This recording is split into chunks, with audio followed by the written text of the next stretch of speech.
Hey traders, this is Blake Morrow with Trader Summit, and I have Bill Baruch from Blue Line Futures with us. It's been a while, Bill. It's good to see you. It's great to see you. Thanks for having me on again. Yeah, this is a perfect time because we just came off a pretty volatile week, the Jackson Hole Symposium. How'd you interpret Jay Powell's messaging to the markets, and how did you trade it this week? Yeah, he was extremely deliberate. I mean, he came out there and even started the speech out talking about he's going to be more narrow than he has in the past, and he just took a very hawkish tone. He talked about bringing pain basically to the market, bringing pain to the economy to suppress demand, and that one soft inflation number that we got in July is not going to be enough. He was as deliberate as you could be, and he didn't take any questions afterwards. So it was it was an interesting way to trade it too. I mean, having to trade it around that because right before then you had PCE, and core PCE is really the Fed's preferred inflation indicator, and that came in soft relative to expectations and only increased a month to month of 1/10. They were looking for an increase of 3/10. So this, by all means, it's confirmed the CPI numbers that we got a couple of weeks ago, but this was in line with softening inflation, something that you would think is bringing a less hawkish narrative rhetoric from the Fed. And then while he was talking, you had the Michigan consumer sentiment data, but within that you get inflation expectations. And the Fed, they do believe, and he even touched on it there, is inflation expectations are really a self-fulfilling prophecy. It's if people expect higher inflation, then it's going to happen. And right. Those came in below. The 5-year and the 1-year came below expectations. So I think it created this whipsaw in the market. I prepared going into this, and there was definitely a trade earlier in the week. Got long some equities from the sell off, and cut those out before the close on Thursday. And really, one of the focuses, other than some ag trades, was gold and silver. It was really building in some good positions into 1740 and gold and 1860 and silver. And these were the July 27th settlement levels. So this is a really good sort of story here. And there's a lot of support there because gold and silver settle before the Fed policy statements. So July 27th was a Fed policy decision. Gold settles at 12:30 Central Time. Policy statement comes out at 1 o'clock Central Time. Then you usually create these gaps in the chart for gold and silver, and there's this big gap there. And so looking at 1740 was a level that was held last week, and again we're buying into that. And I more intermediate term to long term bullish on gold and seasonally bullish time period coming up, and everything geopolitical is just, I thought, great value there. But I also wanted to be smart too and hedge it. I bought some shorter dated put options to hedge what I was my long futures, kind of just get through Powell in case he surprised me. Because I if you read what I write over the past couple days leading into this, I was expecting a less hawkish, something more in line with that July 27th Powell presser conference that we saw in data dependence and whatnot. And we're already starting to see that some of the inflation data cooled. I thought we'd see a good response in gold, but in case I was wrong, I had hedges. And we got this whipsaw. The data was coming out as well during his talk, and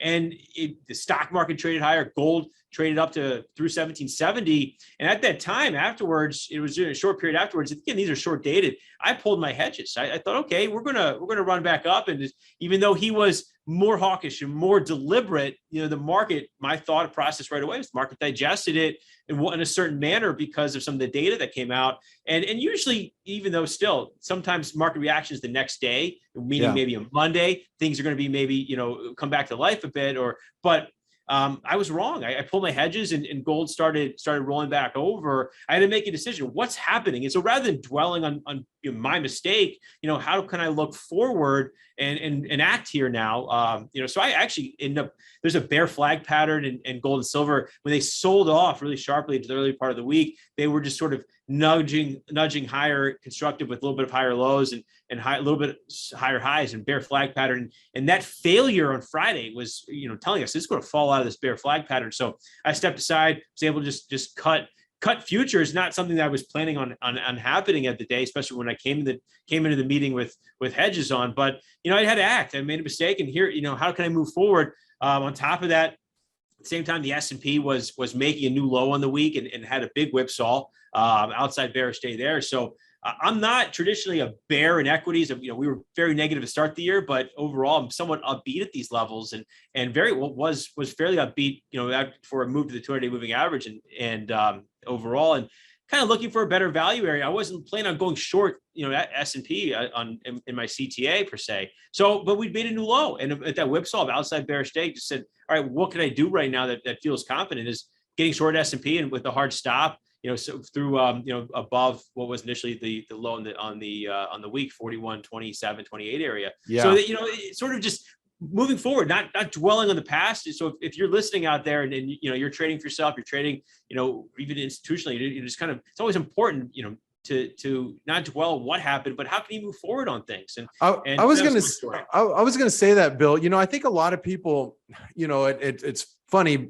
It's not funny, but being on social media, being on Twitter, watching people just, you get those memes with the deer in the headlights, but so many traders, when they get caught off guard, they freeze.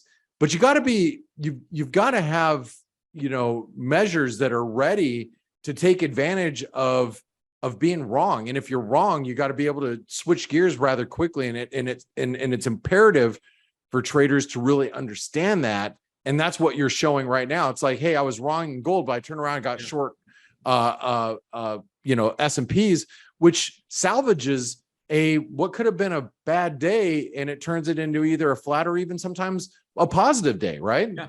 Oh yeah. I mean, actually, obviously the market ended up rolling over, and it ended up being a pretty good maneuver there. But it's if I sat there and dwelled in my mistake and just stayed long gold, took losses to the hedges, and didn't do anything going forward, it could have been a bad way to finish the month, and ended up with some bad marks in the month overall. Well, that's awesome trading on you and Blue Line Futures behalf, and probably a lot of your CTA accounts. You made an observation before we started about the US dollar CNH. Can you talk a little bit about what you're seeing here and why that's a big deal? Yeah, and I'll say the one thing, with that US dollar CNH, it's breaking out right now. That knowing that breakout is really taking place is one of the reasons why, too, I just want to step aside in gold as well. But the US dollar CNH, it's been consolidating for a couple months now, since I think it was the May spike or so. This consolidation is we clearly broke out above the previous high, and that took place, if I remember right, was really right after the big slate of bad economic data from China about 2 weeks ago. Yeah. And then it consolidated there, but I think Friday really gave it the next leg, stoked it higher. And China is the heartbeat of the global economy. And if the Yuan is weakening, it's essentially deflationary, out there in the world. And that's something that, as the US dollar strengthens against that, all the assets we're trading are priced in dollars too. So it becomes twofold, as the dollar is broadly strengthening, and then, you get these deflationary effects that are coming out of China. And the Chinese yuan could continue to really weaken here from this technical breakout, a lot of technical momentum. I mean, easily to say, hey, maybe 7.0 is a bullseye on this, but yeah, I was going to say a lot of people are targeting 7 now. Yeah.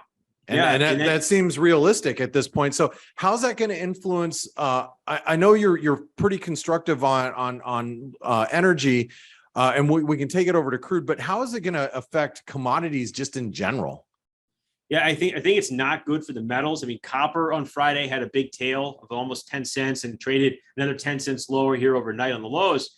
I think that's a strengthening USDCNH is going to weigh on the metals most.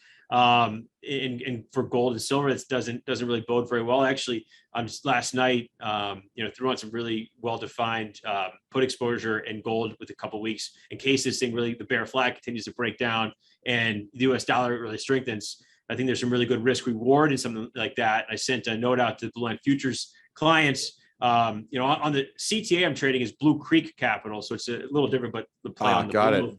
Yeah, and so I think overall, though, there's definitely a lot of geopolitics that are taking place in things like energy that are going to continue to be, underpin it. And I think there's as well some weather, whether markets more in the ags right now taking place, but it's broadly speaking, USDCNH breaking out is not good for the global economy. It's not good for commodities. And I have these, sort of PTSD of August of 2015 when this USDCNH really spiked. I mean, some of the moves we had through April and May in that market were very similar on a number of up days. The size of the up days go back to August 2015, and that's something that where it's it could really hurt the global economy, pretty much. So I think I like commodities a lot, but definitely paying attention to this. Those are some nasty spikes there. So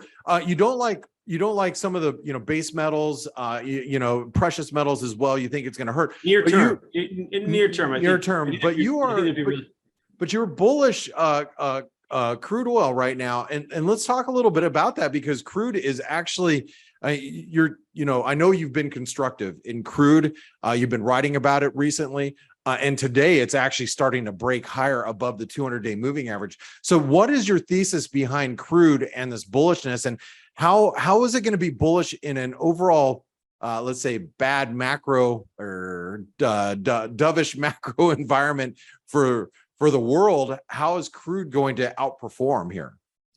Yeah, I mean, we've been extremely bullish crude going back to 2020. I think for the last year too, with coming on your show talking about just upside targets that were really much higher. And it's we've the trend is there. So being patient with crude has really been the most important thing when trading it. And I think really last week was a big defining moment for the market when you had the Saudi oil minister come out and talk about it. Essentially, if the Iran nuclear deal takes place, then they're going to look at some rebalancing some of the production that they have, potentially taking some production off, and the spare, it just alludes to the spare capacity being really tight, that they're going to manage this market. But at the same time, I think they're saying where their floor is. Their floor was about $90 in Brent and about $85 in WTI, and they don't want to take a chance of it going below there. I mean, you have the Saudi Aramco with record revenue, record profits. I mean, they don't want to disrupt that. This is their time to shine. So I think that's something there to really pay attention to, that those words that he said, the market's really almost going straight up really since then. And in a market too, that's so tightly in this, so tight right now physically, but also where there's no spare capacity either. It's something to think about, where what other disruption could happen. And you have some small minor disruptions maybe taking place here right now in Iraq. You have the fighting in Libya. I mean, I think that's stoking the crude oil higher here to start the week a bit. And then technically, the 21-day moving average, I think, is something to watch very closely too. In June, middle of June, we broke below that 21-day and really haven't been decisively holding out above it until last week. And now on Friday, amid some of the selling and the panic that was just going on broadly in other markets, crude was a little lower, but it held the 21-day moving average. And I think it's definitely responded to that. It's moving very well right now. And I think there's continued upside overall, broadly speaking. And then in my what I'm doing on the wealth side in portfolios that involve securities, we've been overweight energy, and we continue to be overweight energy. Could this be one of those situations, Bill, where you get, there's a lot of times where especially energy costs, as we're heading into the fall, it's not just crude oil. We've got nat gas, and we've got, European natural gas futures that are just screaming. I mean, this could really be a major headwind for global equities all the way around. And it feels to me, and maybe your thoughts here before we wrap things up. I mean, if crude continues higher and we make it back to, let's say, right now, I don't know where the average for gasoline is in the United States, but I'm assuming it's around 4.25. If it gets back up to 5 and it really constricts consumer spending, I mean, could that be a real negative for global, well, just the global backdrop as it is, and on top of that, and other energy pockets as well? Yeah, I mean, it's twofold, because that higher price hurts the consumer, it straps them more, and then it also is inflationary, and then the Fed's going to have to act too. So it's definitely a huge headwind to look forward at. take it one day at a time, but we plan for the worst. We do hope for the best, and that's why our portfolio builds on the wealth side, have inflationary components like energy in there, especially a big focus on pipelines, and I think that's something that really all portfolios should have. But with that said, I'm not extremely negative on the economy in general, and really through next year. I'm actually very bullish on equity markets, from better levels. But I do agree with you. I mean, as these prices in Europe, natural gas prices surge.